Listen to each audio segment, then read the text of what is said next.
I'm happy to report that we made substantial progress between the United States and China in the very important trade talks. U.S. Treasury Secretary Scott Besant said on Sunday U.S. officials reached a deal with China to cut the trade deficit.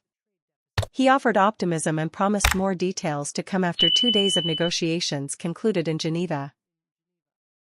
We will be giving details tomorrow, but I can tell you that the talks were productive. The meeting was the first face-to-face interaction between senior U.S. and Chinese economic officials since U.S. President Donald Trump took office.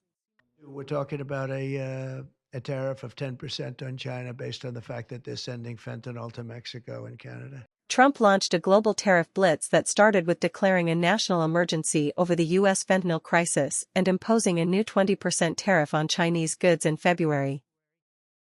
The president then followed with a 34% reciprocal duty on Chinese imports in April, and subsequent rounds pushed the rates into triple digits, bringing nearly $600 billion in two-way trade to a standstill.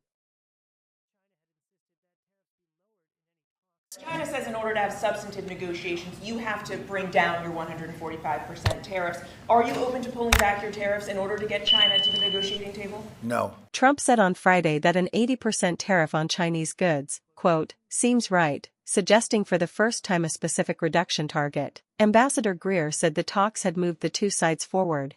Just remember why we're here in the first place. The United States has a massive $1.2 trillion trade deficit.